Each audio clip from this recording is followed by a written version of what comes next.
Shalom Bapak Ibu dan Saudara yang terkasih. Sudah lama kita tidak berjumpa, sudah lama juga kita tidak bersua. Semoga melalui video singkat ini kita terus dapat merenungkan kebenaran firman Tuhan sehingga firman ini terus menopang dan menolong kita pada saat ini. Pada hari ini renungan kita diambil dari Mazmur pasal 121 ayat yang pertama sampai ayat yang ke-8. Saya akan membacakan untuk kita semua. Aku melayangkan mataku ke gunung-gunung. Dari manakah akan datang pertolonganku? Pertolonganku ialah dari Tuhan yang menjadikan langit dan bumi. Ia takkan membiarkan kakimu goyah, penjagamu tidak akan terlelap. Sesungguhnya tidak terlelap dan tidak tertidur penjaga Israel.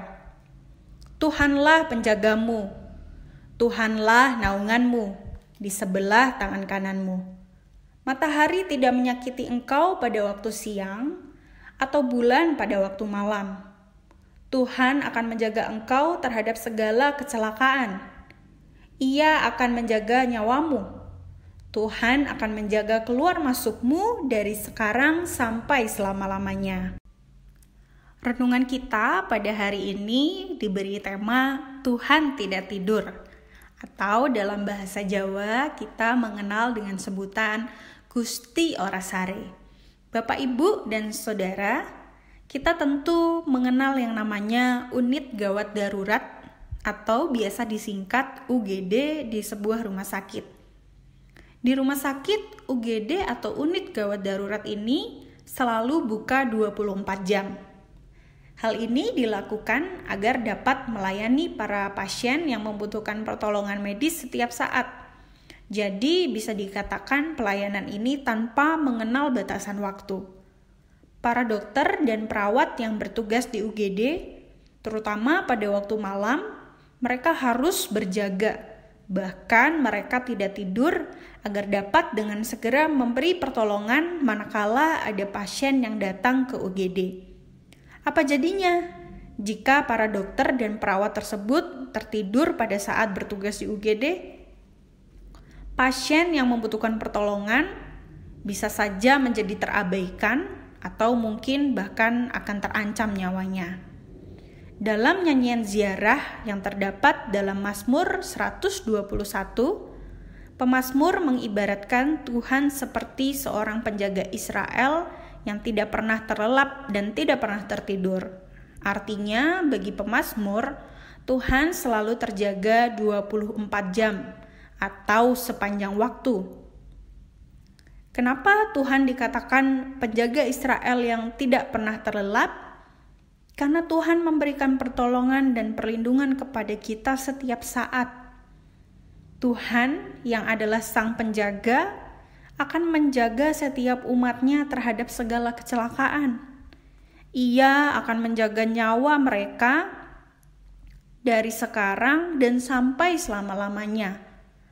Begitu yang dikatakan oleh pemazmur, sama halnya dengan apa yang dikatakannya kepada kita saat ini.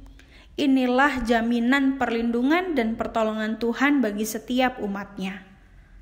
Bahkan dikatakan pula oleh pemazmur, Tuhan kita ini memberikan pertolongan, memberikan naungan dengan sungguh luar biasa. Dikatakan matahari tidak akan menyakiti kita pada waktu siang atau bulan pada waktu malam. Nah, ini sebagai penegas bahwa baik pagi, siang atau malam, Tuhan tetap menjaga kita. Bahkan dikatakan oleh pemazmur, pertolongan Tuhan ialah pertolongan yang tidak pernah Ia batasi.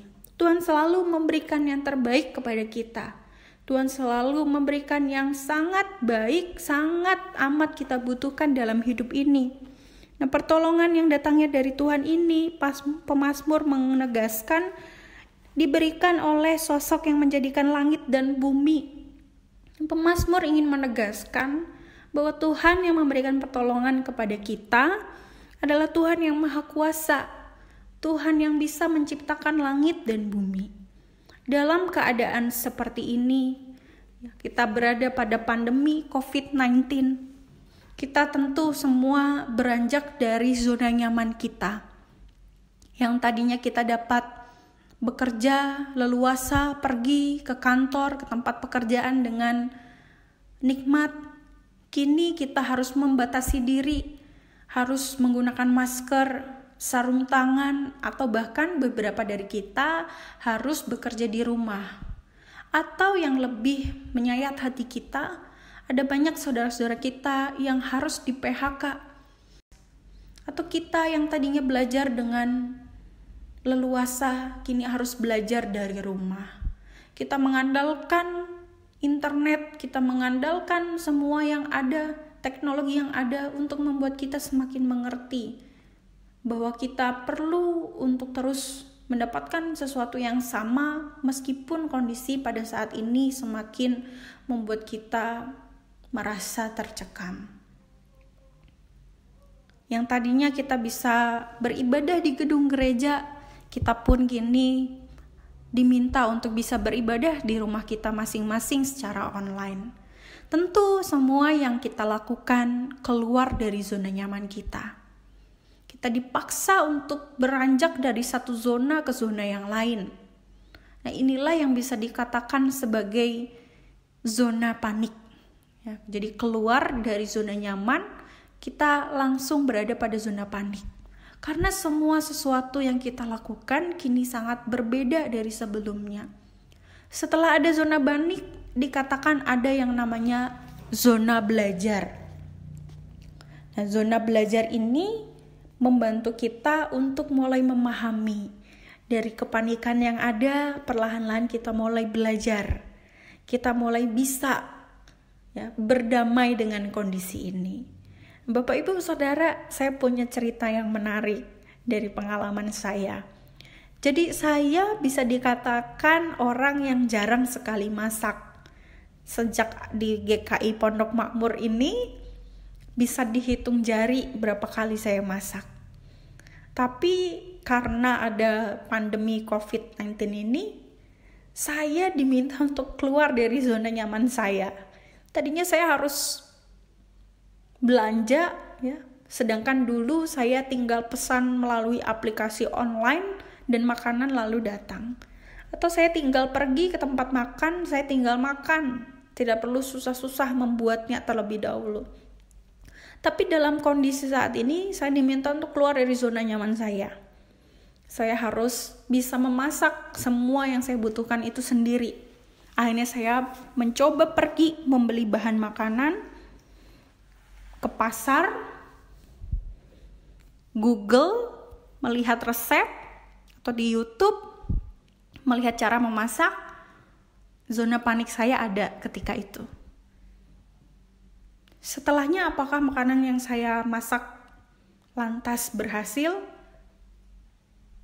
Bapak, Ibu, dan Saudara langsung mungkin berkata tidak. Betul sekali. Masakan yang saya buat gosong, hambar, tanpa rasa. Akhirnya saya harus membuangnya. Dan saya harus membuat baru, memulai dari awal. Butuh pengorbanan, butuh perjuangan. Tapi dari situ saya berada pada yang namanya zona belajar. Ketika saya terus belajar, sekarang saya mulai terbiasa untuk memasak.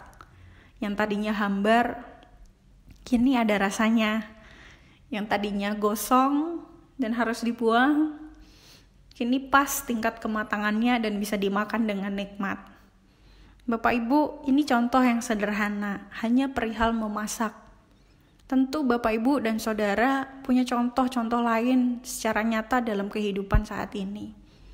Bapak Ibu dan Saudara juga dipaksa untuk keluar dari zona nyaman. Panik terlebih dahulu. Tapi kemudian kita menjadi belajar bersama-sama, bukan? Kita menjadi belajar untuk memahami kondisi ini.